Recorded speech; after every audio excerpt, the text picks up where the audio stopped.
수백억 재단 이사장이었던 제가 영하 15도 얼어붙은 길 위에 왜 내복만 걸친 채 버려져야 했을까요? 그날 저를 살린 건 노란 우산을 든 생전 처음 보는 7살 아이였습니다. 가장 화려한 곳에서 가장 비참하게 버려졌던 명순 씨. 그녀의 얼어붙은 심장을 다시 뛰게 만든 그날의 기적 같은 이야기. 지금 시작합니다. 구독과 좋아요 눌러주시고 어디서 듣고 계신지 댓글로 알려주세요. 계신 그곳에 행복이 깃들길 바라겠습니다. 오늘의 이야기 시작합니다. 그해 겨울, 서울은 유난히 일찍 얼어붙었습니다. 영하 15도의 칼바람이 광화문 빌딩 숲 사이를 휘감아 돌 때마다 날카로운 쇳소리가 귀를 파고들었고 하늘에서 쏟아지는 폭설은 세상의 모든 온기를 집어삼킬 듯 맹렬하게 휘몰아치고 있었지요. 그 거리의 한복판, 꽝꽝 얼어붙은 보도블록 위에 한 노인이 주저앉아 있었습니다. 명순이었어요. 78해를 살아온 명순의 몸은 그 긴 세월만큼이나 마르고 굽어 있었지요. 입고 있는 것이라고는 얇디얇은 내복 한 벌뿐이었고 발가락 끝의 감각은 이미 오래전에 사라진 채였답니다. 명순은 옹기 나눔 재단의 설립자였습니다. 젊은 시절 삭바느질로 시작해 한 땀 한 땀 모은 돈으로 봉제 공장을 일궜고 성실함 하나로 큰 재산을 이루었죠. 그 재산의 상당 부분을 털어 어려운 이웃을 돕는 재단까지 만들었지요. 세상 사람들은 명순을 자수성가한 여장부라 불렀어요. 하지만 지금 이 순간 그녀의 행색은 그 누구도 알아볼 수 없을 만큼 초라했습니다. 불과 두어 시간 전 자식들과의 언쟁 끝에 정신없이 집을 뛰쳐나오느라 아무것도 챙기지 못했던 거예요.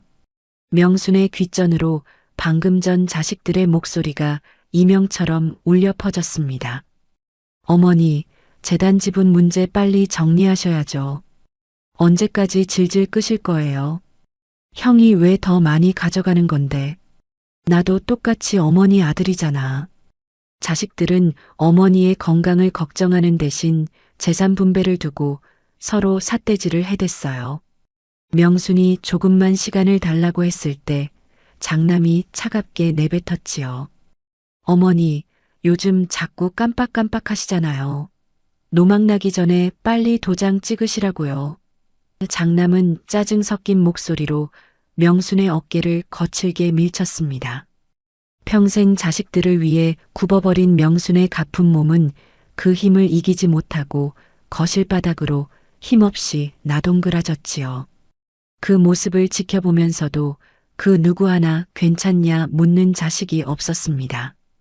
힐끗 쳐다만 볼 뿐이었어요.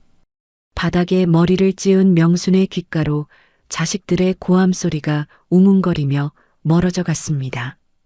아, 내가 평생을 바쳐 키운 게 자식이 아니라 내 피를 빨아먹는 괴물들이었구나. 극심한 배신감과 머리의 충격이 겹치며 명순의 눈앞이 하얗게 멀어져 가는 듯 했습니다. 순간적으로 이성이 끊겨버린 그녀는 마치 무언가에 홀린 사람처럼 신발도 신지 못한 채 문을 박차고 뛰쳐나갔습니다. 영하 15도의 칼바람이 몰아치고 있었지만 명순은 차가움조차 느끼지 못할 만큼 이미 넋이 나간 상태였습니다. 그 노망이라는 말 한마디는 명순의 가슴에 날카로운 대못처럼 박혔습니다. 평생 자식들만을 위해 살아온 세월이 무색하게 그녀의 영혼은 그 순간 송두리째 무너져 내렸던 거죠.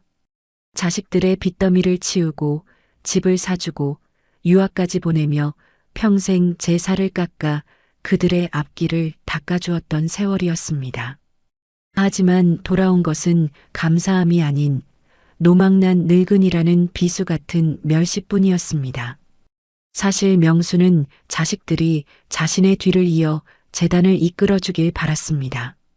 하지만 밑 빠진 독에 물 붓듯 쏟아부은 어머니의 헌신은 자식들에게 감사함이 아닌 당연한 권리라는 독이 되어 돌아왔지요. 명순의 숭고한 나눔은 자식들에겐 그저 내 주머니에 들어올 돈을 남에게 퍼주는 기이한 행동으로만 보였던 것입니다. 명순은 그런 자식들을 보며 아무 말도 하지 못했습니다. 그저 멍하니 자식들의 얼굴을 바라보다가 문득 깨달았어요. 저 아이들의 눈에서 나는 더 이상 어머니가 아니구나. 그저 죽기만을 기다리는 재산 보따리에 불과하구나. 바닥에 머리를 찌운 명순이 비틀거리며 일어나 현관문을 열고 나설 때였습니다. 뒤에서 들려온 장남의 한마디가 명순의 마지막 남은 이성을 끊어버렸습니다. 아이씨, 이 할망구가 어디가? 도장은 찍고 나가야 할 거 아냐? 형, 저러다 길에서 죽으면 우리 상속 골치 아파져. 빨리 잡아. 자식들에게 자신은 어머니가 아니라 그저 죽기 전에 도장만 찍어주면 되는 껍데기에 불과했다는 사실. 그 잔인한 진실이 명순의 심장을 도려냈습니다. 명순은 귀를 막고 비명을 지르며 눈보라 속으로 뛰어들었습니다. 맨발의 내복 차림이었지만 심장이 타들어가는 배신감에 추위조차 느껴지지 않았습니다.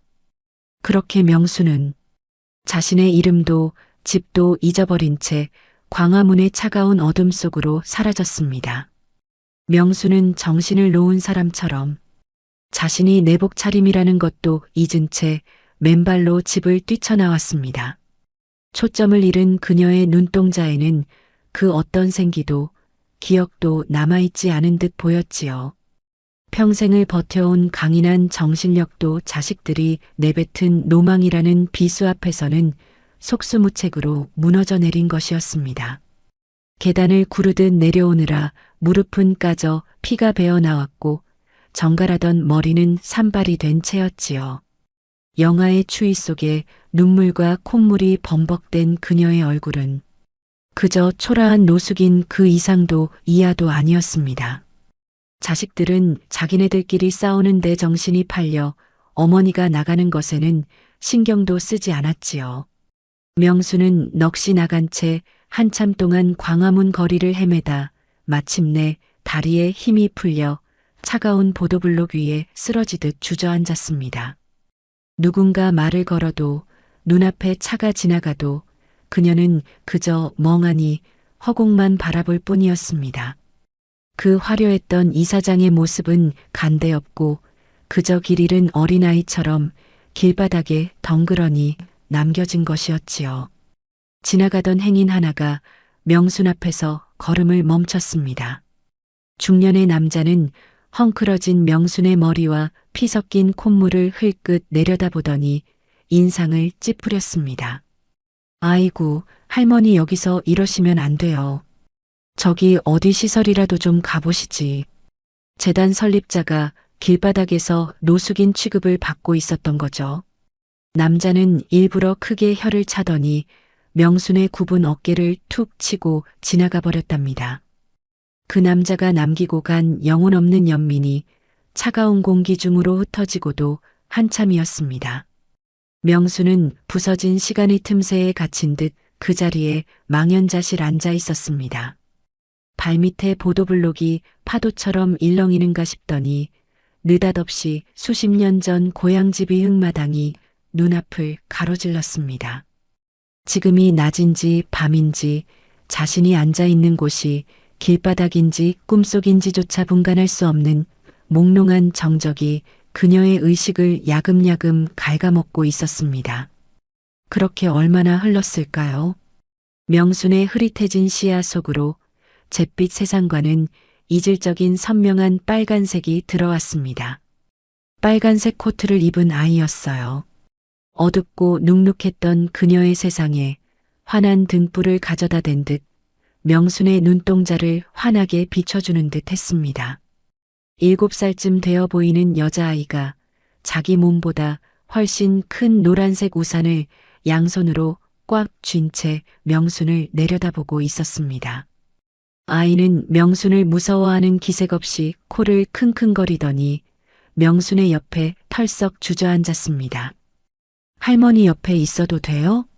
할머니한테서요. 우리 외할머니 냄새가 나요.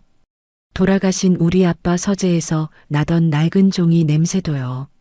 아빠가 돌아가시고 나서 우리 집엔 늘 재봉틀 소리뿐이었는데 할머니 옆에 있으니까 예전에 우리 집처럼 따뜻한 냄새가 나요. 아이의 목소리가 조금 떨렸지요. 외할머니가요. 작년에 하늘나라로 가셨거든요. 근데 할머니한테서 그 냄새가 나요. 외할머니 냄새랑 너무 똑같아서 그냥 옆에 있고 싶어요. 그 말을 듣는 순간 명순의 얼어붙은 심장에 작은 균열이 생기는 것 같았습니다. 아이가 품속에서 따뜻한 초코우유를 꺼내 명순의 손바닥 위에 올려놓았어요. 이거요, 우리 엄마가 그랬는데요. 힘들 땐 달콤한 게 제일 좋은 약이래요.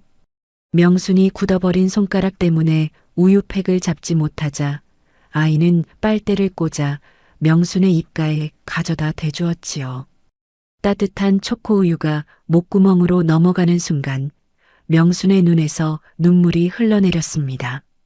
수십억 재산을 가지고도 자식들에게 버림받은 서러움에도 나오지 않던 눈물이 아이가 건넨 1,000원짜리 초코우유 한 팩에 북받쳐 올랐거든요. 아이는 명순의 언손을 작은 두 손으로 감싸쥐고 호호 입김을 불어가며 주물러 주었어요. 그러더니 가방에서 노란 오리가 수놓인 손수건을 꺼내 명순의 눈가를 조심스럽게 닦아주었지요. 할머니, 울지 마세요. 제가 옆에 있을게요. 아이는 자신의 목에 감긴 노란 털목도리를 풀기 시작했습니다. 엄마가 밤새 떠줬다는 그 목도리를 명순의 앙상한 목에 꼼꼼하게 둘러주었어요. 할머니, 이거요. 제가 제일 아끼는 건데 드릴게요. 외할머니 냄새 나는 할머니가 하고 있으면요. 더 따뜻할 것 같아요. 명수는 정신이 혼미한 와중에도 소희의 차가워진 손을 가만히 어루만졌습니다. 소희의 손가락 마디마디와 손바닥에는 빨갛고 노란 크레용 자국이 알록달록하게 묻어 있었지요. 추위에 빨갛게 얼어버린 손 위로 번진 그 색깔들이 제정신이 아니었던 명순의 눈에는 마치 하얀 눈밭에 핀 꽃처럼 보였습니다. 명순은 그 얼룩덜룩한 손을 보석이라도 본 듯 소중하게 어루만지며 속삭였습니다. 아가, 내 손에 무지개가 폈구나. 넌 세상을 참 아름답게 그려낼 귀한 아이가 될 거야. 유일한 보호자인 살기 바쁜 엄마의 눈엔 얼른 씻겨야 할 지저분한 흔적이고 삼촌에겐 돈 안 되는 낙서라고 구박받던 그 흔적들을 명수는 생애 가장 아름다운 귀한 재능으로 불러준 유일한 어른이었습니다. 그때 멀리서 다급한 목소리가 들려왔습니다. 소희야, 어서 가야 해. 늦으면 큰일 나. 엄마 정민이 달려와 소희의 팔을 급하게 잡아 끌었습니다. 정민은 당장이라도 눈앞에 노인을 부축하고 싶었지만 그럴 여유조차 없었습니다. 밀린 수성감을 오늘 밤까지 넘기지 못하면 당장 내일 식비조차 막막한 처지였으니까요. 하지만 차가운 바닥에 쓰러진 노인을 외면할 수 없었던 정민은 입고 있던 낡은 패딩을 급히 벗어 명순이 어깨에 덮어주었습니다. 어르신, 제가 지금 너무 급해서 이거라도 덮고 계세요. 제가 어르신 모셔갈 수 있게 신고 부탁드려 놓을게요. 정민은 얇은 티셔츠 차림으로 덜덜 떨면서 눈보라 속으로 다급히 뛰어갔습니다. 소희는 엄마에게 끌려가면서도 자신이 쓰고 있던 노란 우산을 명순의 손에 쥐어주었지요. 할머니, 이거 쓰고 가세요, 꼭이요. 명순은 멀어져가는 모녀의 뒷모습을 보며 생전 처음 느껴보는 뜨거운 온기에 마른 눈물을 흘렸습니다. 눈보라 속으로 멀어지는 빨간 뒷모습을 보며 명수는 손에 쥐어진 우산과 목에 감긴 목도리를 꽉 쥐었습니다. 자식들이 난도질했던 심장이 다시금 펄떡이며 뛰기 시작했거든요. 이 아이가 준 온기를 쥐고 이대로 죽을 수는 없었지요. 눈보라는 여전히 거셌지만 명순의 가슴 속에는 작은 불씨 하나가 피어오르고 있었습니다.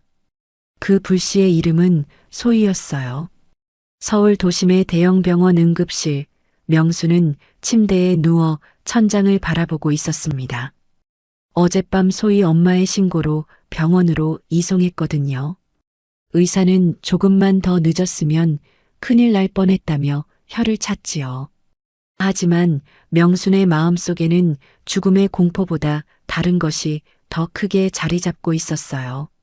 노란 우산, 노란 목도리, 노란 손수건, 그리고 그것들을 건네준 아이의 얼굴. 명수는 목에 감긴 노란 목도리를 손으로 쓸어내렸습니다. 병원에 실려올 때도 이것만은 놓지 않았거든요. 간호사가 벗기려 하자 완강히 거부했고 결국 목도리를 한 채로 치료를 받았지요. 병실 문이 열리며 낯익은 목소리가 들려왔습니다. 김철수 변호사였어요. 명순의 전담 변호사이자 옹기나눔재단의 법률 고문이었지요. 뿔테 안경 너머로 걱정스러운 눈빛이 비쳤답니다. 이사장님, 어젯밤에 연락을 받고 얼마나 놀랐는지 모릅니다. 괜찮으십니까? 명순이 김 변호사에게 말했어요. 부탁이 있네. 그리고 쇳소리 섞인 목소리로 간절하게 부탁했지요. 그 아이, 노란 우산을 든 그 꼬마를 꼭 찾아주게.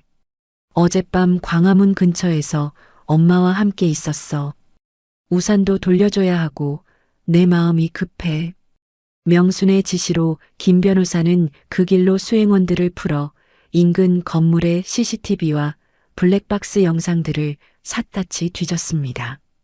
밤을 꼬박 새운 추적 끝에 마침내 소희가 들어간 시장 골목 끝 낡은 빌라를 찾아낼 수 있었어요. 다음 날 아침 간밤의 눈보라는 언제 그랬냐는 듯 잦아들었습니다. 서울 하늘에는 오랜만에 맑은 햇살이 비치고 있었지요. 그 시각 소희 엄마 정민이 출근 준비를 하다가 현관문을 열었을 때 눈에 들어온 것은 익숙한 노란색이었습니다. 어제 소희가 할머니에게 드리고 왔다던 바로 그 노란 우산이었지요. 정민은 고개를 갸웃거렸습니다. 어머, 그 할머니가 여길 어떻게 알고? 우산 옆에는 초코우유 한 박스가 가지런히 놓여 있었고 우산 손잡이에는 쪽지가 붙어 있었어요. 우산 고맙다. 따뜻하게 잘 썼다. 떨리는 손으로 쓴 듯 삐뚤빼뚤했지만 한 글자 한 글자에 정성이 묻어 있었답니다. 세수를 마친 소희가 현관으로 나와 노란 우산을 보더니 환하게 웃었어요. 할머니가 돌려주셨나 봐. 따뜻하게 잘 썼대. 다행이다. 정민은 쪽지를 다시 한번 들여다보았습니다. 어제 눈보라 속에서 쓰러져 있던 그 초라한 행색의 노인이 떠올랐거든요. 노숙인처럼 보였는데 이렇게 우산을 돌려주고 초코우유까지 사다 놓다니요. 참 신기한 분이시네. 정민이 중얼거렸지요. 그 시각 병원에서는 명순이 다시 입을 열었어요. 김 변호사, 이제 자네에게 본격적으로 부탁할 일이 있네. 명순이 품속에서 작은 쪽지를 꺼냈습니다. 거기에는 어젯밤 힘겹게 적어둔 몇 가지 정보가 적혀 있었지요. 이제 그 아이가 어떻게 사는지, 무엇이 필요한지 더 자세히 알아봐주게. 김 변호사는 잠시 명순의 얼굴을 바라보았습니다. 이사장님이 특정인을 이토록 살피라고 한 적은 처음이었거든요. 알겠습니다. 최대한 빨리 알아보겠습니다. 명순이 다시 입을 열었어요. 김 변호사, 그 아이에게는 내 정체를 알리지 말게. 그냥 지켜보기만 하고 아이한테는 접근하지 말게. 이유는 묻지 말고. 명순의 목소리는 단호했지요. 김 변호사는 더 이상 묻지 않고 고개를 숙였답니다. 며칠 후 김 변호사가 다시 병원을 찾았어요. 그의 손에는 얇은 서류 봉투가 들려 있었지요. 찾았습니다. 이사장님. 강소희, 올해 7살입니다.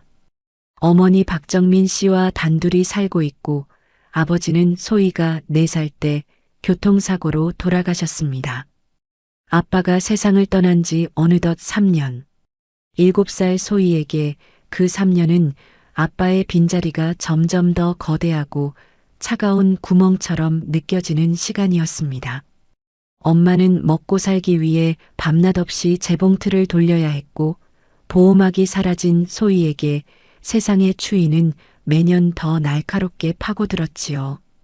그날 밤 소희가 만난 할머니는 소희가 그토록 그리워하던 나를 지켜주던 어른의 마지막 잔상이었는지도 모릅니다. 한편 정적이 흐르는 명순의 병실. 어젯밤의 기적 같은 온기를 곱씹던 명순의 눈앞에 서류 봉투 하나가 놓였습니다. 김 변호사가 조심스레 꺼낸 사진 속에는 빨간 코트를 입은 소희가 환하게 웃고 있었지요. 어젯밤 눈보라 속에서 만났던 바로 그 아이였어요. 김 변호사가 다음 장을 넘겼습니다.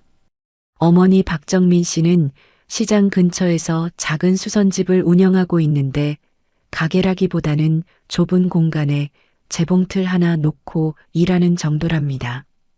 수입이 많지 않아서 생활이 빠듯한 형편이지요. 명수는 어젯밤 소희의 모습을 떠올렸어요. 코트 소매가 손목까지 닿지 않아 손목이 빨갛게 얼어 있었던 것이 생각났거든요. 문제가 하나 더 있습니다. 김 변호사의 표정이 어두워졌어요. 삼촌이 있습니다. 박정민 씨의 시동생인데 이름은 강대식, 도박에 빠져 빚이 상당하고 그 빚을 갚기 위해 형수에게 수시로 돈을 뜯어가고 있습니다. 박정민 씨가 거부하면 행패를 부리고 심지어 소희 앞에서 고함을 지르기도 한다고 합니다. 명순의 손이 이불을 움켜쥐었습니다. 그 맑은 눈을 가진 아이가 그런 환경에서 살고 있었던 거예요. 눅눅한 반지하 방에서 술주정뱅이 삼촌의 행패를 견디며 그래도 웃음을 잃지 않고 살고 있었던 것이지요.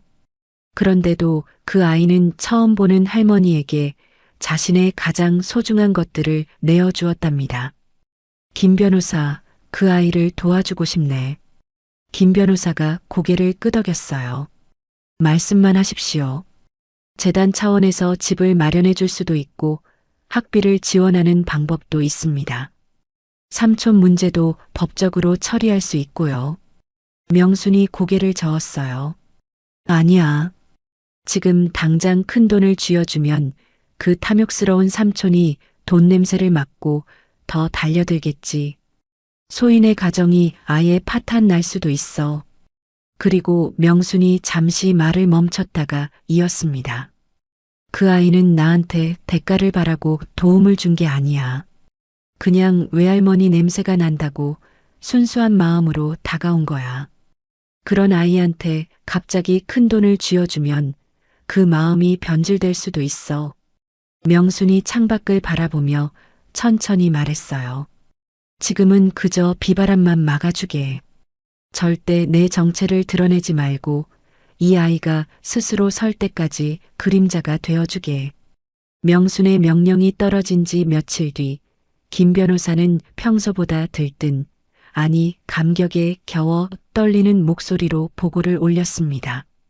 자신의 급식비도 못 내는 처지에 폐지 할아버지의 수레를 밀어주고 삼각김밥으로 끼니를 때우면서도 타인에게 온기를 나누는 아이. 김 변호사는 그 보고서를 전달하며 몇 번이나 손등으로 눈물을 훔쳐야 했습니다. 그 아이에게서 명순의 젊은 시절, 그 고결한 성품이 그대로 보였기 때문입니다. 그 보고를 들은 명순의 눈가에 잔잔한 미소가 번졌습니다. 나를 닮았다고? 허허, 나보다 훨씬 나은 아이구먼. 그날부터 김 변호사의 조용한 임무가 시작되었습니다. 소희가 다니는 초등학교 앞에는 매일 아침 검은 세단 한 대가 멀찍이 주차되었어요. 소희가 무사히 등교하는 것을 확인했고 학교 시간에도 어김없이 그 자리에 차가 서 있었지요. 물론 소희는 그 사실을 전혀 몰랐답니다. 어느 날 소인의 학교 행정실에서 급식비 미납 안내 전화가 걸려왔어요. 정민이 이번 달 수선집 수입이 좋지 않아 급식비를 내지 못했던 거지요. 그런데 며칠 후 행정실에서 다시 전화가 왔습니다. 어머님, 확인해 보니 급식비가 납부 완료로 되어 있네요. 행정 착오였나 봐요. 죄송합니다. 정민은 고개를 갸웃거렸지만 바쁜 일상에 치여 깊이 생각할 여유조차 없었죠. 그 무렵 소희는 교실에서 친구들과 웃으며 점심을 먹고 있었어요. 자신의 급식비를 누가 대신 내주었는지 전혀 모른 채로요. 세월이 흘러 소희는 중학생이 되었습니다. 삼촌의 횡포는 여전했지만 소희는 굴하지 않고 밝게 자랐어요. 학교 앞 문방구 할머니가 무거운 짐을 들고 가면 기꺼이 짐을 들어드리며 웃는 아이였지요. 김 변호사는 매달 소희의 성장 보고서를 작성해 명순에게 전달했습니다. 명순은 서재의 낡은 자개함 속에 소희가 준 노란 오리 손수건과 목도리를 보관하며 그 보고서를 읽는 것으로 고독한 하루를 견뎌냈어요. 그 사이 명순의 친자식들은 어머니의 건강이 악화될수록 병실을 찾아와 고성을 질렀지요. 어머니, 상속 지분을 명확히 해주셔야죠. 언제까지 이러실 거예요? 명수는 산소호흡기 너머로 그들의 천박한 민낯을 보며 깊은 한숨을 쉬었답니다. 어쩌면 그들도 어머니의 사랑을 갈구했던 것인지 모릅니다. 다만 그 갈구가 돈이라는 형태로 뒤틀려 버린 것이겠지요. 명수는 소희가 성인이 될 때까지 기다리려 했지만 쇠약해진 몸은 점점 한계를 보이고 있었어요. 김 변호사, 이제 내가 떠날 채비를 해야겠네. 하지만 그 아이가 가장 절망적인 순간, 그때가 바로 이 열쇠의 주인이 나타날 때라는 걸 명심하게. 명수는 소희의 장학금과 옹기 나눔 재단 운영권을 담은 유언장에 떨리는 손으로 서명하며 김 변호사가 몰래 수집해 온 소희의 미술 습작 속 노란 우산 그림을 손가락으로 가만히 쓸어내렸습니다. 김 변호사는 고개를 깊이 숙이며 맹세했어요. 이사장님, 약속드립니다. 소희 양의 인생에 비바람이 들이치지 않도록 제 생을 걸고 지키겠습니다. 10년이 흘렀습니다. 7살이던 소희는 어느덧 17살 고등학생이 되어 있었어요. 뛰어난 미술 실력으로 미대 진학을 코앞에 두고 있었지요. 하지만 그날따라 집안의 공기는 평소보다 더욱 무겁고 차가운 냉기로 가득했습니다.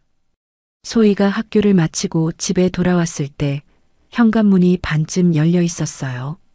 안에서 엄마의 울음소리가 새어나오고 있었지요. 소희는 가슴이 철렁 내려앉았습니다. 조심스럽게 문을 열고 들어서자 거실이 난장판이 되어 있었어요.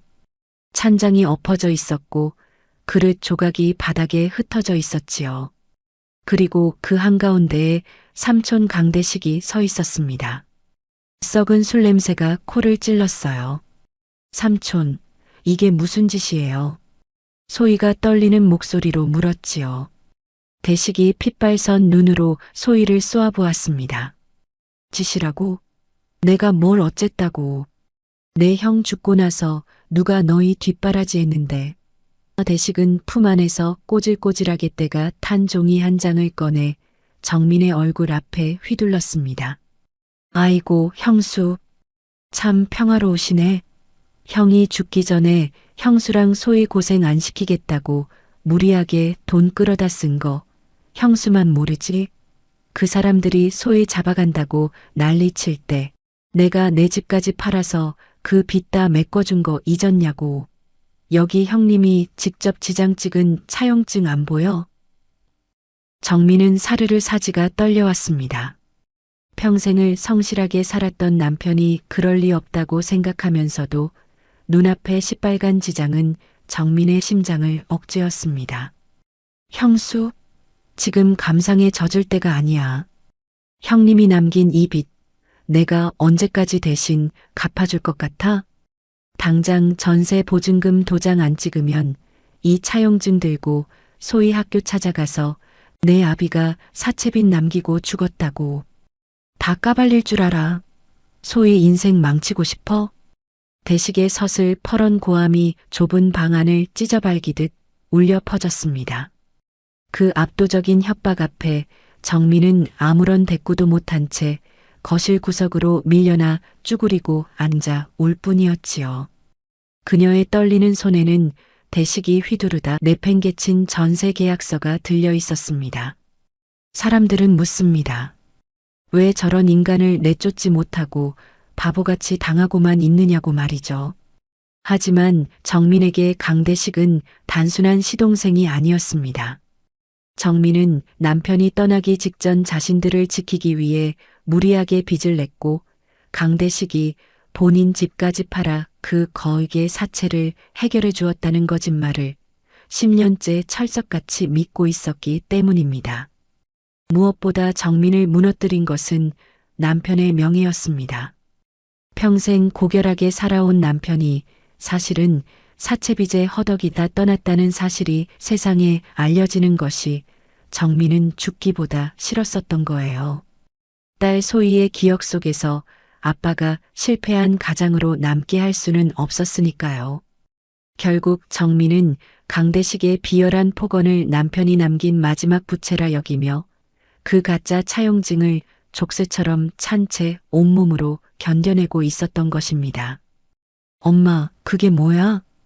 소희가 엄마에게 다가가 서류를 받아들었습니다. 순간 소희의 얼굴이 하얗게 질렸어요. 전세 계약서였지요. 그런데 계약서 한쪽 귀퉁이에 빨간 글씨로 연체라는 도장이 찍혀 있었습니다. 엄마, 이게 뭐야? 정민이 울먹이며 말했어요. 내 삼촌이 전세 보증금을 담보로 사채를 빌렸어. 내 도장을 몰래 찍어서 이자를 못 갚으니까 사채업자들이 보증금을 가져간대. 소희의 눈앞이 캄캄해졌습니다. 전세 보증금은 엄마가 평생 파출부 일과 수선집을 하며 푼푼히 모은 돈이었거든요. 소희의 대학 등록금까지 거기에 들어 있었지요.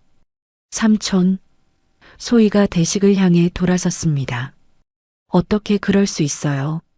그건 엄마가 평생 모은 돈이에요. 내 등록금도 거기 있었다고요. 대식이 코웃음을 쳤어요. 등록금? 내년이 무슨 대학이야. 집안 꼴이 이 모양인데 대학은 무슨. 그 돈으로 내 빚부터 갚아야지. 대식이 휘청거리며 방 안을 둘러보았습니다. 그의 눈이 구석에 놓인 소희의 미술도구함에 멈췄어요. 저거 팔면 얼마나 되냐? 물감이고 뭐고 다 팔아. 소희가 황급히 미술도구함 앞을 막아섰지요. 안 돼요. 이건 제 거예요. 뭐? 인연이 지금 어디서 대들어? 대식이 손을 치켜들었습니다. 정민이 소리를 질렀어요. 안 돼요, 도련님. 대식의 손이 소희의 뺨을 향해 날아왔지요.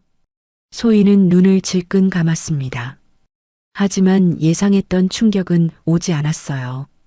눈을 떠보니 정민이 소희 앞에 서서 대신 뺨을 맞고 있었지요. 엄마. 정민의 입꼬리에서 피가 흘렀습니다. 하지만 정민은 쓰러지지 않고 버티며 소희를 등 뒤로 감쌌어요. 도련님, 소희한테는 손대지 마세요. 제가 어떻게든 돈을 구해볼게요. 그러니까 제발 대식이 혀를 찼지요. 일주일이야. 일주일 안에 이자라도 갚아.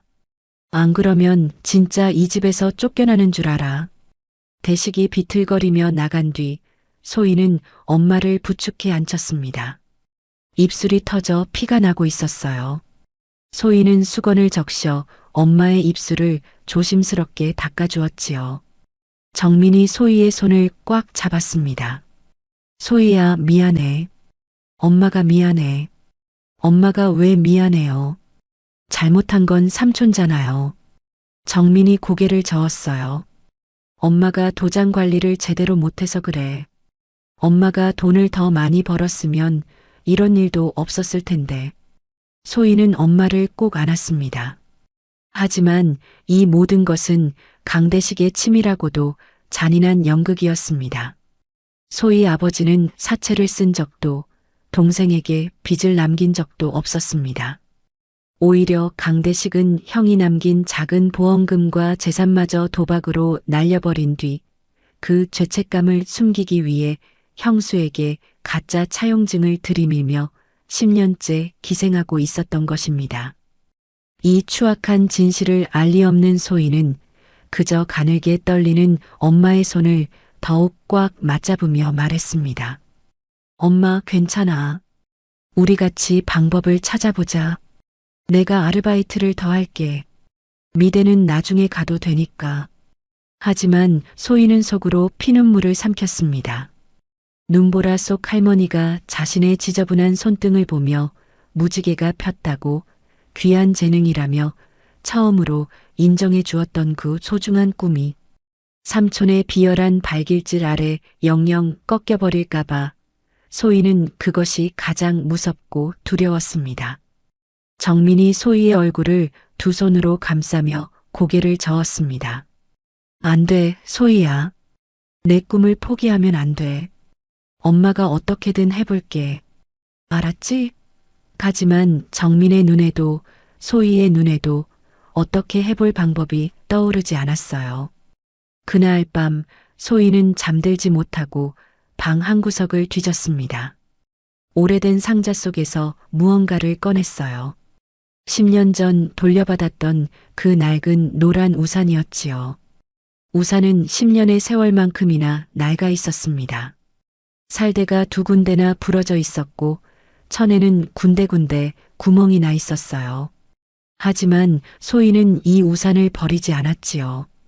부러진 살대는 철사로 꼼꼼히 감아 고쳤고 구멍난 곳에는 노란 실로 정성스럽게 자수를 놓았답니다. 작은 병아리와 해바라기 자수였어요. 벗겨진 손잡이는 낡은 운동화 끈으로 야무지게 감아두었지요. 소희는 우산을 가슴에 꼭 안았습니다. 10년 전 눈보라 속에서 만났던 할머니가 떠올랐어요. 외할머니 냄새가 나던 그 할머니, 소희가 드린 목도리를 받고 눈물을 흘리시던 그 할머니, 지금은 어디서 뭘 하고 계실까요? 그 할머니도 소희처럼 힘든 날이 있으실까요? 다음 날 저녁 사채업자들이 찾아왔습니다. 떡 벌어진 어깨에 험상궂은 인상을 한 남자 둘이 좁은 방 안으로 들어섰어요. 낡은 장판 위에 담뱃재를 툭툭 털며 주위를 둘러보았지요. 여기가 뭐 팔 것도 없네. 에휴, 당장 다음 주까지 집 비워요. 안 그러면 따님 인생도 장담 못해요. 남자 중 하나가 소희를 위아래로 훑어보며 말했습니다. 소희는 소름이 돋았지만 눈을 피하지 않았어요. 정민이 소희 앞을 막아서며 말했지요. 시간을 조금만 더 주세요. 제가 어떻게든 구해볼게요. 시간은 무슨, 이미 석 달이나 밀렸잖아요. 우리도 먹고 살아야지. 남자들이 나간 뒤 소희는 주먹을 꽉 쥐었습니다. 이대로 무너질 수는 없었지요. 소희는 미술도구함을 바라보았습니다. 이것들을 팔면 조금은 보탬이 될 거예요. 꿈을 포기하는 것보다 엄마를 지키는 게 먼저였지요. 소희가 미술도구함을 들고 방을 나서려는 순간 밖에서 소란이 들렸습니다. 삼촌 대식의 목소리였어요. 야, 이년아. 이딴 거지 같은 우산이라도 팔아서 술값이나 내놔. 소희가 황급히 방을 나서보니 대식이 현관에 서 있었습니다. 그의 손에 노란 우산이 들려 있었어요. 아까 방에 두고 나왔던 그 우산이었지요. 그거 내놔요. 소희가 달려들었습니다. 대식이 소희의 머리채를 잡으려 손을 뻗었어요. 하지만 소희는 피하지 않고 우산을 낚아챘지요. 이건 내 작품이야. 손대지 마. 소희의 눈에 불이 켜졌습니다. 대식이 움찔했어요. 평소 고분고분하던 조카의 눈빛이 달랐거든요. 흥, 미친년. 대식이 투덜거리며 물러섰습니다. 소희는 우산을 가슴에 꼭 안은 채 현관문을 박차고 나갔어요. 빗물 섞인 눈이 내리는 골목길을 정신없이 달렸지요. 어디로 가는지도 모른 채 그저 이 막막한 현실에서 도망치고 싶었습니다. 골목 끝 전신주 아래에서 소희는 걸음을 멈췄어요. 숨이 턱까지 차올랐지요. 그때 뒤에서 인기척이 느껴졌습니다. 돌아보니 대식이 따라오고 있었어요. 야, 어딜 도망가. 그 우산이라도 내놔. 팔면 10,000원은 되겠지. 소희가 뒷걸음질 쳤습니다. 대식이 손을 뻗으려는 순간 낡은 골목을 가로질러 거대한 검은 세단 한 대가 소희와 대식 사이로 무섭게 파고들며 멈춰 섰어요. 차 문이 열리고 칼같이 다려진 검은 정장을 입은 남자가 내렸습니다. 김철수 변호사였지요. 10년 동안 그림자처럼 소희의 곁을 맴돌던 바로 그 사람이었어요. 김 변호사가 서슬 퍼런 눈빛으로 대식의 손목을 강하게 낚아챘습니다. 당신에 대한 모든 법적 조치는 이미 10분 전에 끝났습니다. 김 변호사의 서늘한 경고와 함께 경찰차의 사이렌 소리가 골목을 가득 메웠습니다.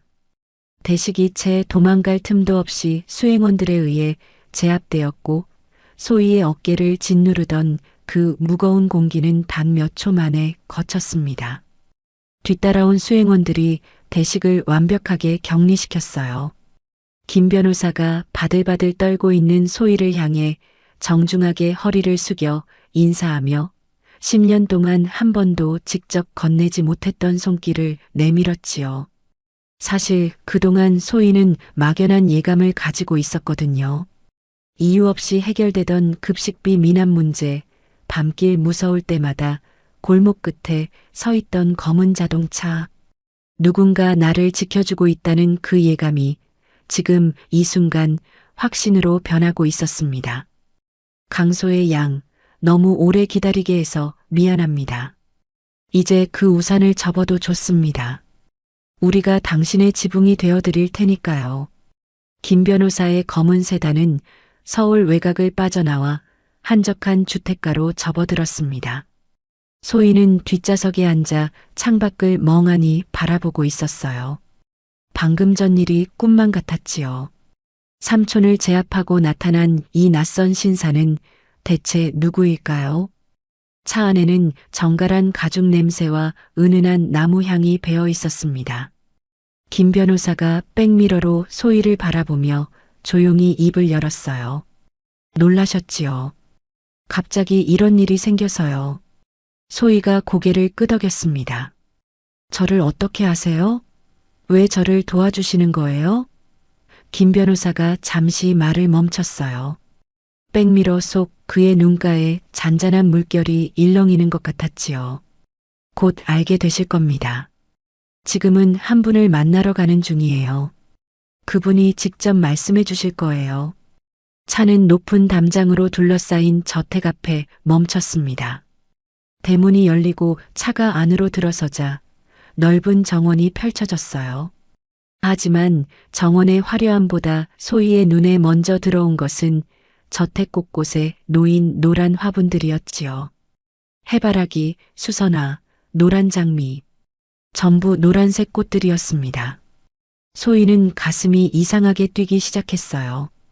김 변호사가 차 문을 열어주었습니다. 이쪽으로 오시지요. 소희는 김 변호사를 따라 저택 안으로 들어섰어요. 현관을 지나 긴 복도를 걸었지요. 복도 벽에는 액자들이 걸려 있었는데 소희는 걸음을 멈추고 그 액자들을 바라보았습니다. 사진 속에는 한 여인의 일대기가 담겨 있었어요. 젊은 시절 재봉틀 앞에 앉아 바느질하는 모습, 작은 공장 앞에서 직원들과 찍은 단체 사진, 재단 설립식에서 테이프를 자르는 모습, 그리고 가장 마지막 액자에는 노란 목도리를 목에 두른 노인의 사진이 있었지요. 소희의 심장이 멎는 것 같았습니다. 그 목도리는 소희가 너무나 잘 아는 것이었거든요. 10년 전 눈보라 속에서 만난 할머니에게 직접 둘러드렸던 바로 그 노란 오리 목도리였어요. 설마 소희의 입술이 떨렸습니다. 김 변호사가 조용히 말했어요. 기억하시는군요. 소희는 대답하지 못했지요. 가슴이 터질 것 같았어요. 복도 끝에 있는 방 앞에서 김 변호사가 걸음을 멈췄습니다. 이사장님이 기다리고 계십니다. 오래 기다리셨어요. 김 변호사가 문을 열었지요. 방 안에는 소독약 냄새와 은은한 한약재 냄새가 뒤섞여 있었습니다. 생과 사의 경계에 있는 무거운 공기가 느껴졌어요. 침대 위에는 호흡기에 의지한 채 누워있는 노인이 있었지요.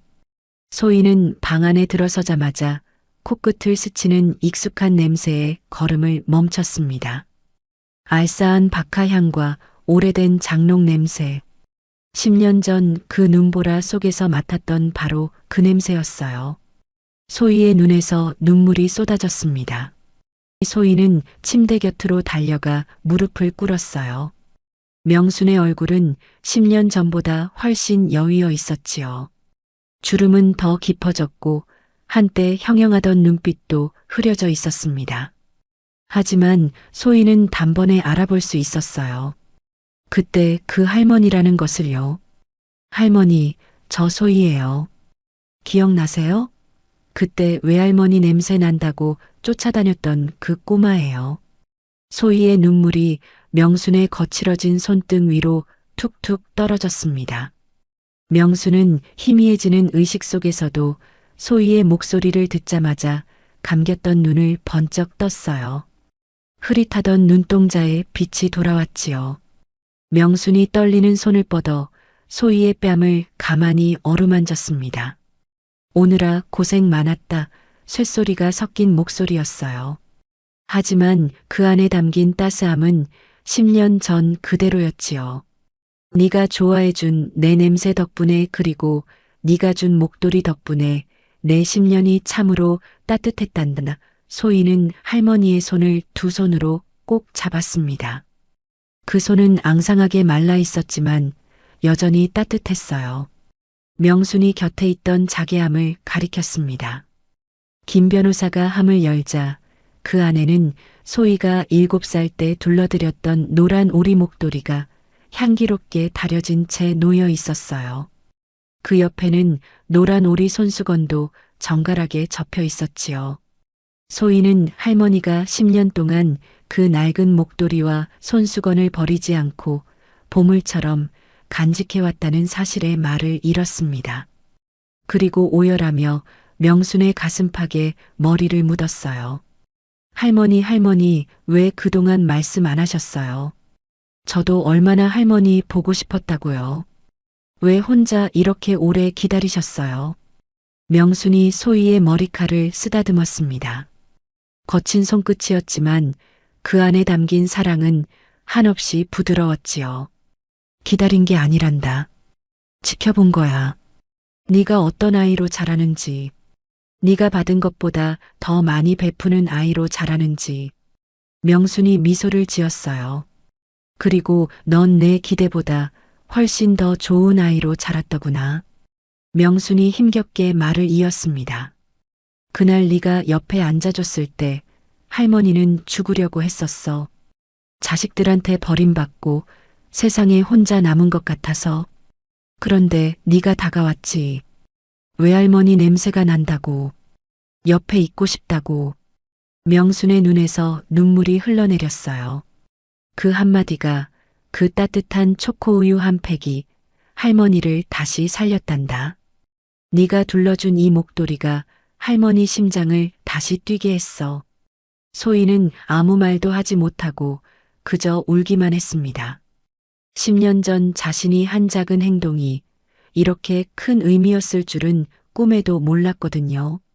명순이 소희의 눈물을 닦아주었어요. 울지 마라. 내 강한 천사야. 이제 내 세상은 춥지 않을 거야. 그때 방 밖에서 소란이 들려왔습니다. 거친 발소리와 함께 문이 벌컥 열렸어요. 명순의 자식들이 들이닥친 것이었지요. 장남이 소희를 보더니 눈을 부라렸습니다. 이게 누구야? 여긴 왜 와 있어? 차남이 맞장구를 쳤어요. 어머니, 이 애가 누군데요? 설마 유산 때문에 꼬셔온 거 아니죠? 딸이 날카롭게 소리쳤지요. 변호사님, 이게 무슨 상황이에요? 어머니 재산에 손대려는 거예요? 김 변호사가 차갑게 대답했습니다. 이사장님의 뜻입니다. 더 이상의 설명은 드리지 않겠습니다. 자식들의 고성이 병실 안을 가득 채웠어요. 하지만 명수는 그 소음을 신경 쓰지 않았습니다. 마치 아무것도 들리지 않는다는 듯 오직 소희의 손만 꼭 쥐고 있었지요. 명순이 마지막 힘을 다해 입을 열었습니다. 소희야. 네, 할머니. 고마웠다. 내 덕분에 행복하게 갈 수 있겠구나. 명순의 눈꺼풀이 천천히 내려앉았어요. 하지만 입가에는 평온한 미소가 걸려 있었지요. 소희는 할머니의 손에서 온기가 사라질 때까지 그 손을 놓지 못했습니다. 김 변호사가 조용히 다가와 명순의 감긴 눈꺼풀을 정성껏 닫아주었어요. 그리고 깊게 고개를 숙였지요. 이사장님, 편히 가십시오. 김 변호사가 소희의 어깨를 가만히 다독였습니다. 이사장님이 가장 행복한 순간에 가셨습니다. 소희 양 덕분이에요. 소희는 할머니의 식어가는 손을 뺨에 갖다 대며 속삭였어요. 할머니, 다음에 태어나면요. 그때는 제가 할머니 손 먼저 잡아드릴게요. 약속해요. 소희는 자개함에서 노란 오리 목도리를 꺼내 가슴에 꼭 안았습니다. 10년 전 자신이 둘러들였던 그 목도리에서 여전히 할머니의 체온이 느껴지는 것 같았거든요. 소희는 천천히 자리에서 일어났습니다. 굳게 담은 입술과 또렷해진 눈빛이 방 안의 공기를 바꾸어 놓았지요. 명순의 장례는 조용히 치러졌습니다. 유언에 따라 가족장으로 진행되었고 조문객은 재단 관계자 몇 명과 오랜 직원들 뿐이었어요. 명순의 자식들은 장례식 내내 불만 가득한 얼굴로 서 있었지요. 장남이 김 변호사에게 다가와 낮은 목소리로 물었습니다. 유언장은 언제 공개되는 겁니까? 재산 정리 빨리 해야 할 거 아닙니까? 김 변호사가 차갑게 대답했어요. 장례가 끝난 후 정식으로 공개됩니다. 그때까지 기다리십시오. 차남이 코웃음을 쳤지요. 기다리긴요. 어차피 우리가 상속자인데 뭘 그리 질질 끄는 겁니까? 딸이 소희를 흘겨보며 말했습니다. 저애는 뭔데 장례식에 와 있는 거예요. 설마 유산에 한 몸 끼려는 건 아니겠죠? 소희는 그 시선을 느꼈지만 대응하지 않았어요. 그저 영정 사진 속 명순의 얼굴만 바라보았지요. 사진 속 할머니는 노란 오리 목도리를 목에 두르고 환하게 웃고 있었습니다. 장례가 끝난 다음 날 김 변호사가 소희를 찾아왔습니다. 소희 양, 이사장님이 남기신 것이 있어요. 함께 가시지요. 소희는 김 변호사를 따라 명순의 저택으로 향했어요. 저택의 서재는 변호사들과 재단 관계자들로 가득 차 있었지요. 명순의 자식들도 와 있었습니다. 장남이 팔짱을 끼고 서서 소희를 노려보았어요. 저 애가 왜 여기 있는 겁니까? 상속과 무슨 관계가 있다는 거예요? 김 변호사가 담담하게 대답했지요. 이사장님의 유언에 따른 것입니다. 차남이 버럭 소리를 질렀어요. 말이 됩니까? 저 애는 피 한 방울 섞이지 않은 남이에요. 우리가 친자식인데. 김 변호사는 대답 대신 낡은 자개함을 테이블 위에 올려놓았습니다. 이사장님이 소희 양에게 직접 전해드리라고 하셨습니다. 소희는 떨리는 손으로 자개함 뚜껑을 열었어요. 함 안에는 노란 오리 손수건이 정갈하게 접혀 있었지요. 7살 때 할머니의 눈물을 닦아드렸던 바로 그 손수건이었습니다. 하지만 그것뿐만이 아니었어요. 손수건 아래에는 작은 비밀 칸이 있었지요. 김 변호사가 그 칸을 열었습니다. 안에는 세월의 흔적이 역력한 녹슨 열쇠 하나가 들어 있었어요. 이 열쇠가 뭔데요? 장남이 눈을 가늘게 뜨며 물었지요. 김 변호사가 천천히 대답했습니다. 이사장님이 평생 일구신 옹기 나눔 재단의 비밀 서고와 소희 양만을 위해 준비된 유산을 여는 유일한 열쇠입니다. 순간 방 안이 술렁거렸어요. 자식들의 얼굴이 불그락푸르락해졌지요. 비밀 서고라니요. 그런 게 있다는 얘기는 처음 듣는데요. 딸이 날카롭게 따져 물었습니다. 그리고 왜 저 애한테 열쇠를 주는 건데요? 우리한테 줘야 하는 거 아니에요? 김 변호사가 냉정하게 말했어요. 이사장님의 유언입니다. 이 열쇠는 오직 소희 양만이 사용할 수 있습니다. 장남이 주먹을 불끈 쥐었지요. 이건 말도 안 돼요. 법적으로 우리가 상속자라고요. 소송 걸겠습니다. 김 변호사가 서류 한 뭉치를 테이블 위에 올려놓았습니다. 얼마든지 하십시오. 하지만 이사장님은 모든 법적 절차를 완벽하게 밟아두셨습니다. 소송을 하셔도 결과는 달라지지 않을 겁니다. 자식들은 분을 사귀지 못하고 서로 눈빛을 교환했어요. 하지만 김 변호사의 단호한 태도에 더 이상 대들지 못했지요. 소희는 손에 쥔 녹슨 열쇠를 내려다보았습니다. 차가운 금속의 질감 너머로 명순의 꼿꼿한 의지가 손바닥을 타고 흐르는 것 같았어요. 김 변호사가 소희에게 말했지요. 소희 양 서고로 안내해 드리겠습니다. 소희는 김 변호사를 따라 저택 지하로 향했습니다. 긴 복도를 걸으며 소희는 벽에 걸린 사진들을 보았어요. 명순의 생전 모습들이 담긴 사진이었지요. 젊은 시절, 중년 시절, 노년 시절, 그리고 그 사진들 사이사이에 노란색 물건들이 눈에 띄었습니다. 노란 리본, 노란 꽃, 노란 스카프. 할머니는 정말로 노란색을 좋아하셨던 거예요. 소희가 드린 그 노란 목도리 때문이었을까요? 마침내 웅장한 철문 앞에 도착했습니다. 김 변호사가 말했어요. 여기입니다. 이사장님이 10년 동안 이 순간을 준비하셨습니다. 소희는 떨리는 손으로 열쇠를 구멍에 맞추어 돌렸지요. 철컥. 묵직한 금속음과 함께 굳게 닫혀있던 문이 열렸습니다. 소희가 안으로 들어서는 순간 숨이 멎는 것 같았어요. 서고 안에는 화려한 보석이나 현금 다발이 없었습니다. 대신 오직 소희의 10년치 흔적들만이 박물관의 유물처럼 소중하게 전시되어 있었지요. 초등학교 때 그린 크레파스 그림, 중학교 때 받은 미술대회 상장, 고등학교 때 스케치한 연필 대생, 소희가 삼촌 몰래 그렸던 습작들까지 먼지 하나 없이 보관되어 있었어요.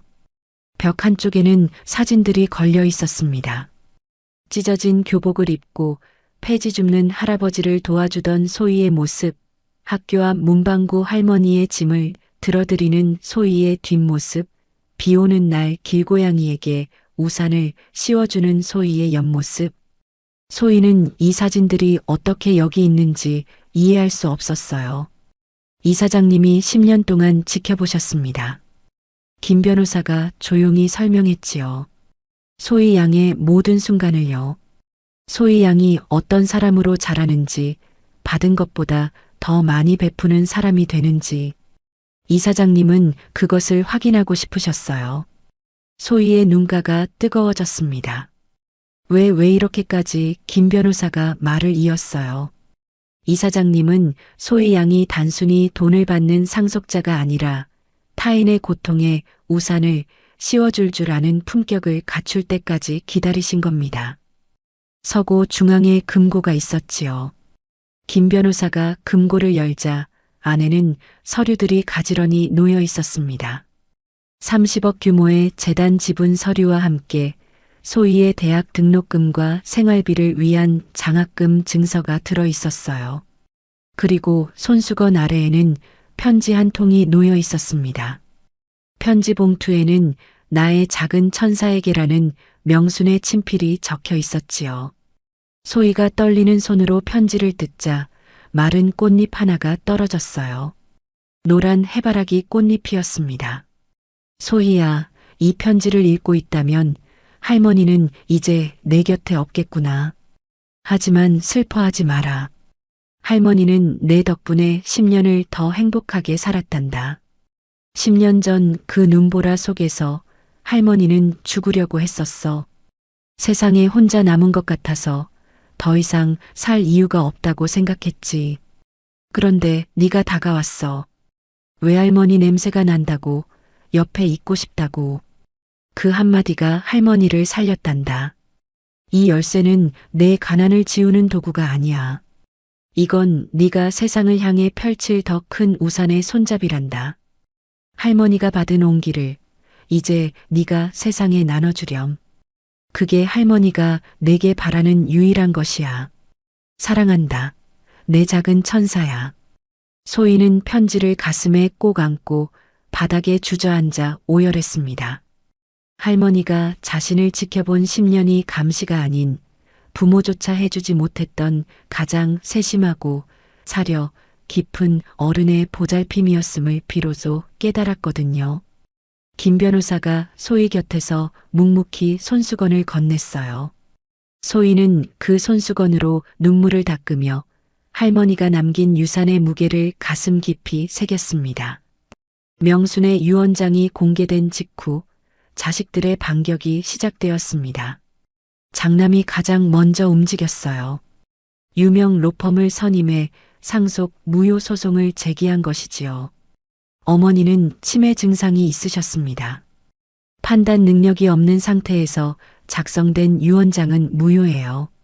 장남이 기자들 앞에서 당당하게 말했어요. 차남도 가세했지요. 저 강소희라는 아이는 우리 어머니께 접근해서 재산을 갈취한 사기꾼입니다. 어린 시절부터 치밀하게 계획된 범행이에요. 딸은 방송에까지 출연했습니다. 불쌍한 척 연기하면서 노인을 속인 거예요. 저렇게 어린 나이에 어떻게 저런 짓을 할 수 있는지 소름이 끼쳐요. 언론은 연일 자극적인 기사를 쏟아냈어요. 30억 유산 노린 10대 소녀의 충격 실체, 치매 노인 속여 재산 가로챈 미성년자.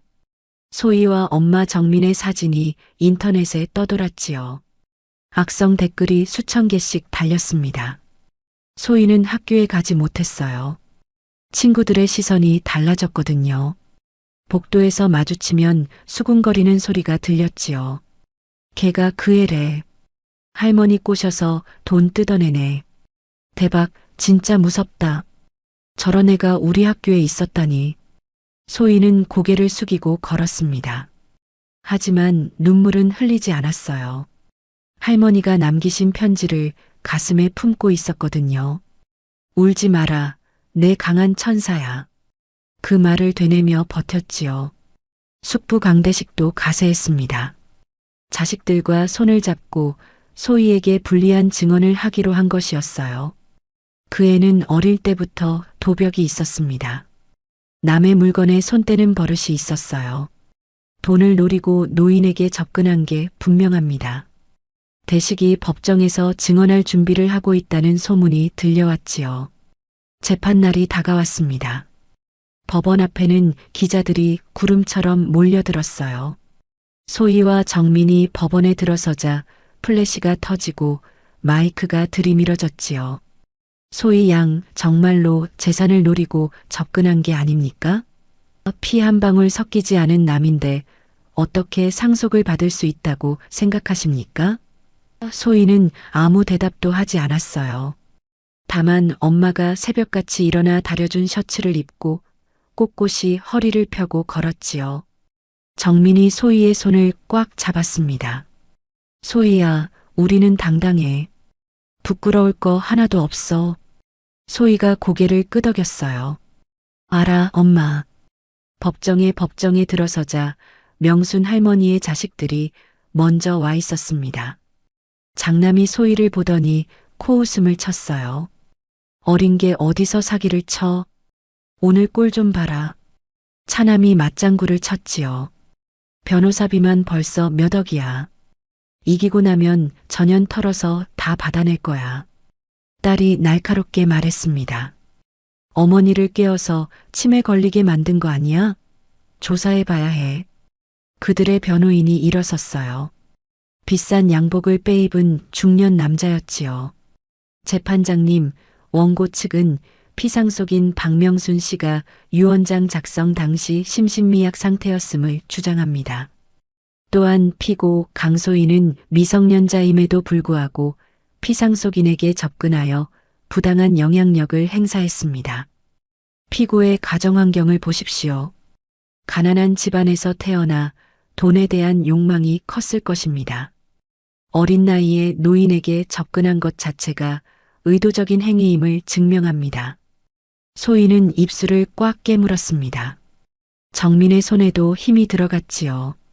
그때 김 변호사가 자리에서 일어섰습니다. 그의 손에는 무거운 가죽 가방이 들려 있었어요. 재판장님, 피고 측 증거를 제출하겠습니다. 김 변호사가 가방을 열자 안에서 두꺼운 노트 20권이 나왔습니다. 이것은 지난 10년간 작성된 옹기나눔재단의 장학지원 대상자 사후 관리 기록, 그리고 이사장님이 직접 지시하신 재단 잠재적 후계자 적격성 검토 보고서입니다. 이사장님의 지시에 따라 제가 10년간 직접 기록하고 관리해 왔습니다. 법정이 술렁거렸어요. 장남이 벌떡 일어났지요. 뭐요? 그게 뭔 소리예요? 김 변호사가 담담하게 대답했습니다. 이사장님은 소희 양에게 단순히 돈을 쥐어주어 그 순수함을 망치고 싶지 않으셨습니다. 대신 소희 양이 재단의 이념인 데가 없는 나눔을 실천할 수 있는 인격체로 성장하는지 공식적인 행정 절차에 따라 지켜보신 것입니다. 여기 적힌 10년의 기록은 한 아이를 감시한 기록이 아니라 한 인재가 비바람에 꺾이지 않도록 재단이 쏟아부은 헌신과 사랑의 증거입니다. 김 변호사가 법정 대형 스크린에 영상을 띄우며 힘있는 목소리로 말했습니다. 재판장님, 이사장님은 쓰러졌던 그날 밤 자신을 살린 그 작은 천사를 찾기 위해 다음 날 바로 지시하셨습니다. 인근 상점의 CCTV와 블랙박스 영상들을 샅샅이 뒤졌고 눈보라 속에서 빛나던 그 기적 같은 순간들을 확보할 수 있었습니다. 바로 이 영상입니다. 진실을 담은 10년 전 영상이 스크린 위에 흐르자 자식들의 얼굴은 잿빛으로 변했습니다. 자신들은 외면했던 어머니의 죽음 같은 그때 그 고통을 보며 그들은 차마 고개를 들지 못했습니다. 7살 소희가 쓰러져 있는 노인에게 다가가 따뜻한 초코우유를 건네고 자신의 가장 소중한 것들을 내어주는 장면 앞에 법정은 정적에 휩싸였습니다. 김 변호사가 말을 이었습니다. 당신들이 어머니를 노망난 늙은이라며 밀칠 때 7살 소희 양은 어머니의 눈에서 눈물을 닦아주었습니다. 선망 증세로 온 세상이 암흑이었던 이사장님에게 크레용이 알록달록 묻은 손을 내밀어 잿빛 같던 세상의 유일한 색채가 되어주었던 아이였습니다. 이 유산은 단순한 돈이 아닙니다. 이사장님의 생명을 구한 대가이자 그 맑은 재능에 대한 숭고한 투자입니다. 방청석 여기저기서 훌쩍이는 소리가 들렸지요. 이어 김 변호사가 다음 자료를 꺼내 증인석에 강대식을 죽일 듯이 노려보았습니다. 강대식 씨, 위조를 하려면 공부라도 좀 하시지 그랬습니까? 국과수 감정 결과 당신이 형수님을 협박할 때 썼던 이 차용증의 종이는 형님이 장례를 치르고도 3년이 더 지난 뒤에 생산된 제품입니다. 더욱 경악스러운 건 이 지장입니다. 당신 형님이 남긴 옛날 서류에서 지장을 실리콘으로 본떠 가짜 지장 도장을 만드셨더군요. 죽은 형의 흔적까지 파헤쳐 이런 조잡한 종이 쪼가리로 10년 넘게 형수님의 고열을 빨아먹은 겁니다.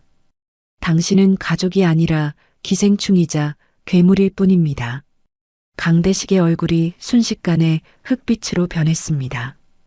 김 변호사의 폭로는 쐐기를 박듯 이어졌습니다. 조사 결과 소희 아버지는 사채를 쓴 적이 없습니다. 오히려 강대식 씨, 당신이 형님의 마지막 사망보험금과 재산까지 가로채 도박판에 쏟아부었더군요. 당신은 형수님의 남편에 대한 그리움과 소희의 아빠에 대한 기억을 도박 자금으로 바꿔먹은 악마입니다. 이 사장님은 이 모든 진실을 알고 계셨기에 소희 양을 재단의 미래로 점 찍으신 겁니다.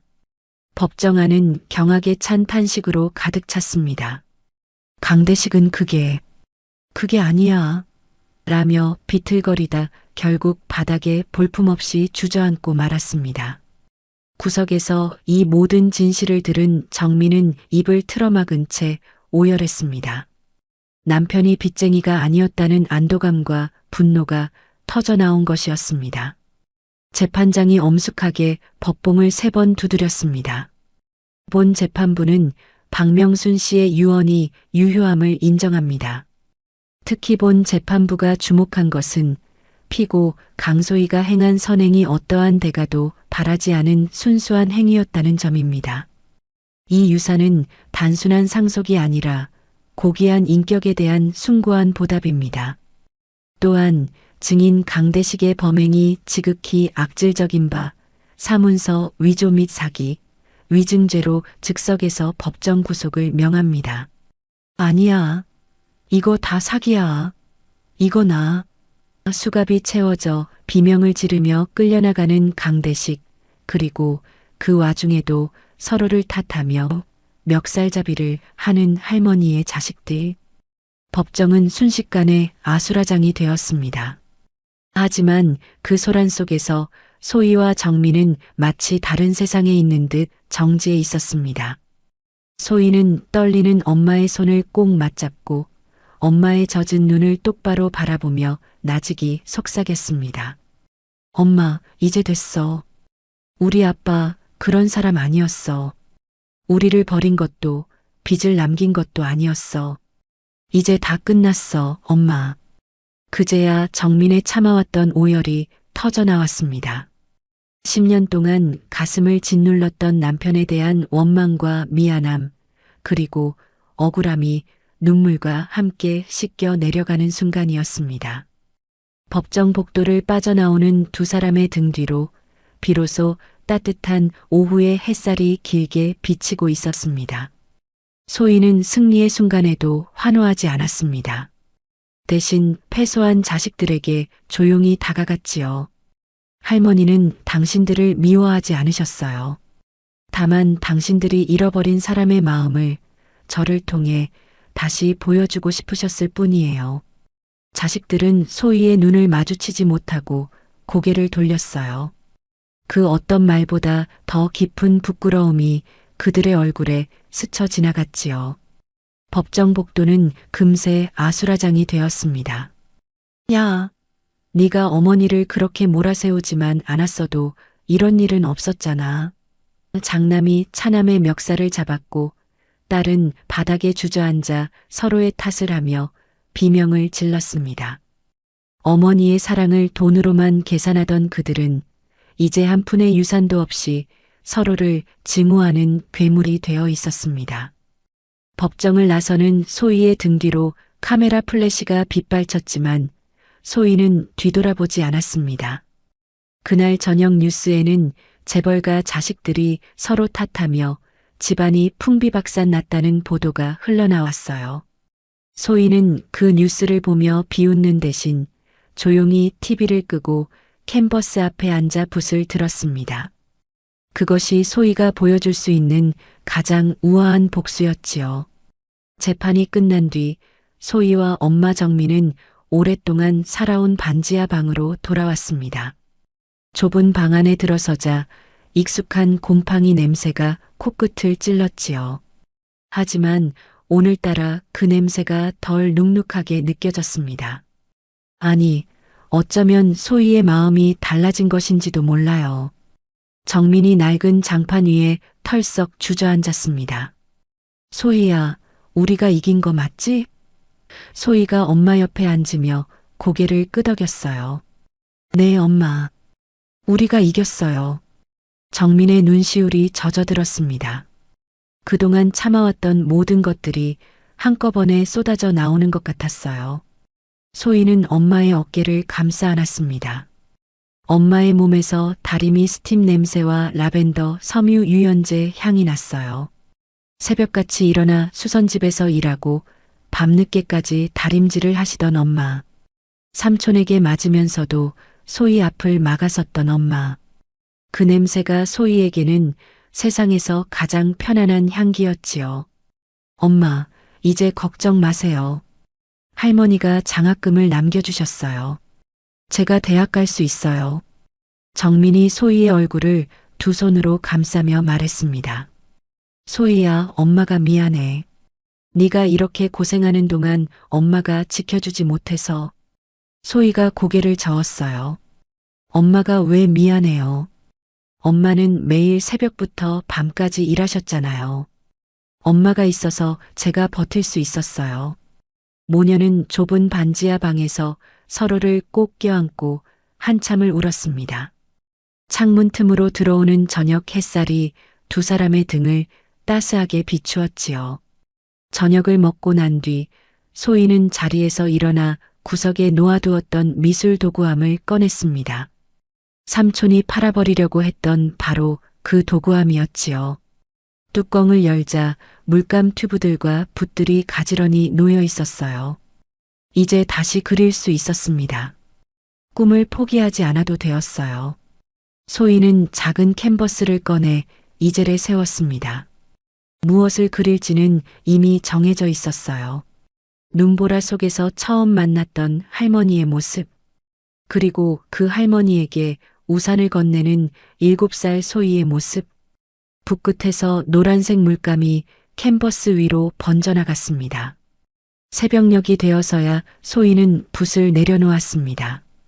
캔버스 위에는 눈보라 속에서 노란 우산 아래 미소 짓는 할머니와 그 옆에 선 빨간 코트의 어린 소녀가 담겨 있었어요.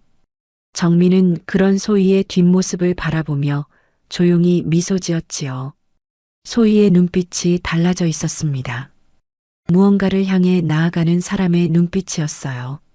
소희는 할머니가 남긴 녹슨 열쇠를 손에 쥐었습니다. 이 열쇠로 비밀 서고를 열었던 그날이 떠올랐어요. 소희는 가느다란 은줄에 열쇠를 꿰어 목걸이로 만들었습니다. 이제 이 열쇠는 서고를 여는 도구가 아니라 할머니와 소희를 잇는 상징이 되었지요. 그때 정민이 소희의 뒤에서 조용히 말했습니다. 소희야, 내 아빠도 하늘에서 보고 있을 거야. 우리 딸 참 잘 컸다고. 소희는 대답 대신 엄마의 손을 꼭 잡았어요. 거칠고 갈라진 손이었지만 세상에서 가장 따뜻한 손이었지요. 창밖으로 동이 트기 시작했습니다. 새로운 하루가 밝아오고 있었어요. 이제 시작이었습니다. 7년의 세월이 흘렀습니다. 17 소녀였던 소희는 어느덧 24살 어엿한 작가가 되어 있었어요. 소희는 명순 할머니가 남긴 장학금으로 18살에 서울의 명문 미대에 진학했습니다. 입학 첫날 소희는 낡은 노란 우산을 가방에 넣고 캠퍼스를 걸었어요. 화려한 옷차림의 동기들 사이에서 소희의 행색은 수수했지만 소희의 눈빛만큼은 누구보다 또렷하게 빛나고 있었지요. 대학 시절 소희는 누구보다 열심히 그렸습니다. 가난했던 시절을 잊지 않았고 할머니가 지켜봐 주셨던 10년의 무게를 알았기 때문이었어요. 교수들은 소희의 그림에서 범상치 않은 깊이를 발견했습니다. 한 교수는 소희에게 이렇게 말했어요. 내 그림에는 사연이 있구나. 기술은 가르칠 수 있지만 이런 온기는 가르칠 수 없는 거야. 22살이 되던 해 졸업 전시회에서 소희는 눈보라 속의 노란 우산이라는 작품을 출품했습니다. 캔버스 가득 휘몰아치는 눈보라 속에서 작은 소녀가 쓰러진 노인에게 노란 우산을 씌워주는 장면이었어요. 그림을 본 사람들은 하나같이 발걸음을 멈추었습니다. 만장일치로 소희의 작품이 졸업 전시 대상으로 선정되었습니다. 23살이 되던 해 파리의 한 갤러리에서 연락이 왔습니다. 소희는 처음으로 비행기를 타고 바다를 건넜지요. 파리의 갤러리에 걸린 자신의 그림 앞에서 소희는 가슴이 벅차올랐습니다. 반지하 단칸방에서 물감 살 돈도 없어 끙끙대던 그 소녀가 이제 파리에서 그림을 전시하고 있었어요. 전시를 본 프랑스의 한 평론가가 소희에게 다가와 말했습니다. 당신의 그림에서 냄새가 난다. 따뜻한 사람의 냄새. 소희는 그 말을 듣고 한참을 울었어요. 할머니의 박하향과 장롱 냄새가 떠올랐거든요. 그리고 24살이 된 지금 소희는 화려한 명성보다 다른 것에 더 마음을 쏟고 있었습니다. 온기 나눔 재단의 젊은 이사장으로서 노란 우산 프로젝트를 이끌고 있었거든요. 이 프로젝트는 명순 할머니의 뜻을 이어 어려운 환경에서 꿈을 키우는 아이들에게 미술 교육과 장학금을 지원하는 사업이었어요. 소희는 직접 전국의 지역 아동센터를 찾아다니며 아이들에게 그림을 가르쳤지요. 그림은 특별한 사람만 그리는 게 아니야. 내 마음속에 있는 걸 꺼내서 보여주는 거야. 소희의 말에 아이들의 눈이 반짝였습니다. 소희는 그 아이들 속에서 어린 시절의 자신을 보았지요. 그해 겨울 서울의 대형 미술관에서 소희의 대규모 개인전이 열렸습니다. 전시회 제목은 영원히 젖지 않는 우산이었어요. 전시장 안으로 들어서면 가장 먼저 눈에 들어오는 것은 유리관 안에 전시된 낡고 빛바랜 노란 우산 한 자루였습니다. 17년 전 7살 소희가 눈보라 속 할머니에게 건넸던 바로 그 우산이었어요. 살대는 휘어져 있었고 천에는 구멍이 나 있었지만 그 구멍마다 병아리와 해바라기 자수가 수놓여 있었습니다. 우산 옆에는 작은 설명문이 붙어 있었어요. 이 우산은 17년 전 7살 소녀가 눈보라 속에서 쓰러진 노인에게 건넨 것입니다. 이 작은 우산 하나가 한 사람의 생명을 살리고 두 사람의 인생을 바꾸었습니다. 전시장을 둘러보던 소희의 눈에 익숙한 뒷모습이 들어왔습니다. 흰 머리카락이 성성한 노신사가 유리관 앞에 서서 낡은 노란 우산을 바라보고 있었어요. 김철수 변호사였지요. 소희가 다가가 김 변호사의 옆에 섰어요. 둘은 아무 말 없이 나란히 노란 우산을 바라보았지요. 한참 뒤 김 변호사가 먼저 입을 열었습니다. 이사장님이 이 광경을 보셨으면 얼마나 좋아하셨을까요? 소희가 고개를 끄덕였어요. 할머니가 보고 계실 거예요. 어디선가. 전시회가 끝난 뒤 소희는 조용히 미술관을 빠져나왔습니다. 향한 곳은 서울 외곽의 한적한 공원묘지였어요. 명순 할머니의 묘소가 있는 곳이었지요. 묘비 앞에 무릎을 꿇고 앉아 소희가 말했습니다. 할머니, 저 왔어요. 오늘 전시회했어요. 할머니가 남겨주신 그 우산, 사람들이 보면서 울더라고요. 묘비 위로 눈송이가 하나둘 내려앉기 시작했습니다. 소희는 품에서 노란 오리 손수건을 꺼냈어요. 17년 전 할머니의 눈물을 닦아드렸던 바로 그 손수건이었지요. 소희는 손수건으로 묘비에 쌓인 눈을 조심스럽게 닦아냈습니다. 할머니, 고마워요. 저를 지켜봐 주셔서 그날 눈보라 속에서 제 손을 잡아주셨기 때문에 저도 다른 사람의 손을 잡아줄 수 있게 됐어요. 그때 뒤에서 발자국 소리가 들렸습니다. 돌아보니 엄마 정민이 서 있었어요. 손에는 국화꽃 한 다발이 들려 있었지요.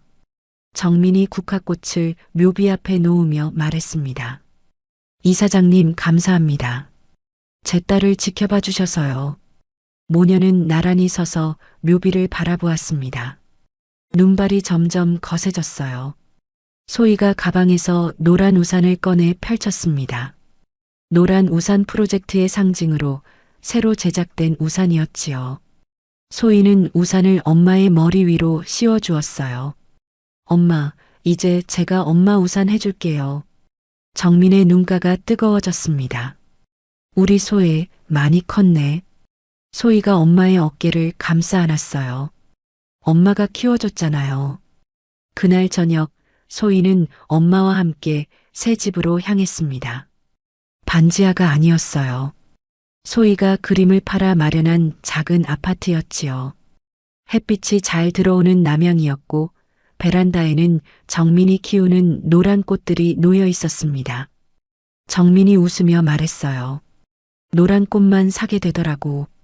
할머니 생각나서 오래전 그날처럼 폭설이 내리던 어느 날 소희는 창가에 서서 눈 내리는 거리를 바라보았습니다.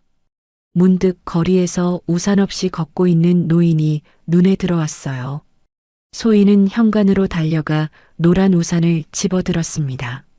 엄마, 나 잠깐 나갔다 올게. 정민은 창문 너머로 딸의 뒷모습을 바라보았지요. 노란 우산을 든 소희가 거리의 노인에게 달려가고 있었습니다. 마치 17년 전 7살 소희가 그랬던 것처럼요. 소희가 노인에게 우산을 씌워주며 말했습니다. 어르신, 우산 드릴게요. 감기 걸리시면 안 돼요.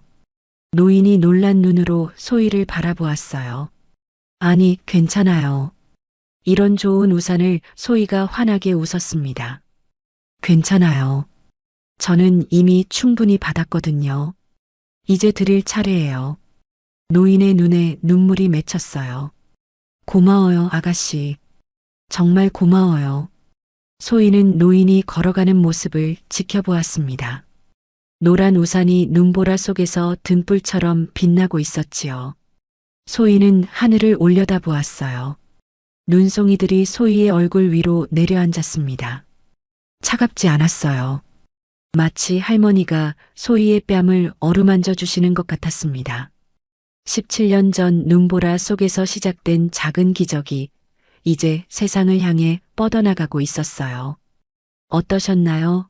눈보라 치던 그 밤, 7살 꼬마가 건넨 낡은 우산 하나가 17년 뒤 또 다른 누군가의 머리 위로 펼쳐졌습니다. 명순 할머니는 떠났지만 그녀가 남긴 건 30억 원의 유산이 아니었어요.